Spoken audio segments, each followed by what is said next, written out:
The reason why the Muslim Mental Health Conference is important to me is because it allows a platform for our faith leaders, our healthcare providers, as well as our scientific researchers to come together and talk about the issues that affect our community.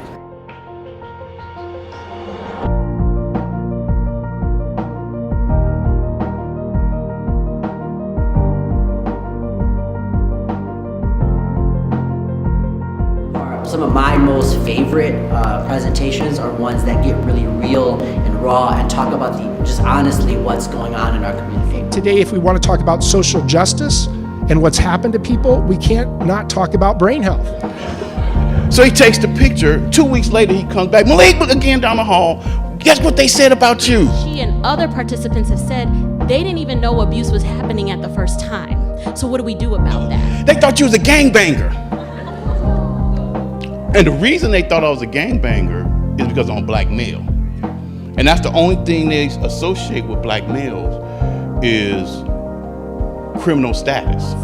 Later in that interview, she talks about when have we ever had a chance to breathe, to just say, okay, there's not going to be any racism this year. Islamic University says that if you have Iman, if you believe in God, strong faith, you should not have mental illness or spiritual, psychological issues.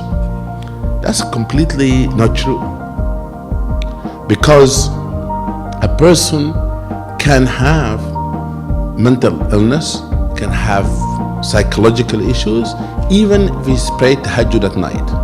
When I think about Muslim mental health, I think about this as an opportunity to increase interconnectedness. When I was in isolation, I, more than ever in my life, suddenly needed a community. I've been in all types of conferences, I've been at all types of events, been at all types of activities, but I haven't seen a group of Muslim people, a group of non-Muslim people share and just be human and vulnerable to each other and be accepting of that humanity. Muslim mental health matters because we have a large, diverse community, and sometimes we hurt, and there aren't always safe places for us to discuss and talk about avenues for us to heal about that hurt. If we are experiencing pain together as a Muslim community, but also as a wider community, then we can also heal together.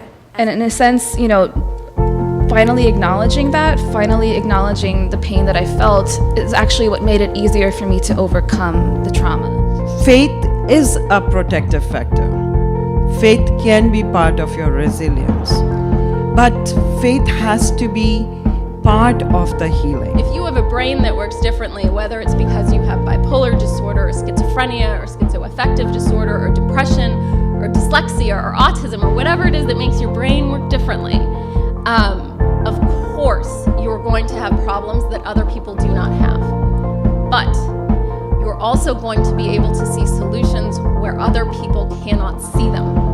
And I think that's something worth celebrating. Because when we put an academic component on these issues, then there's credibility, and then there is dialogue. So we thank you for your support and your efforts, and we pray that we see you in our future conferences and events.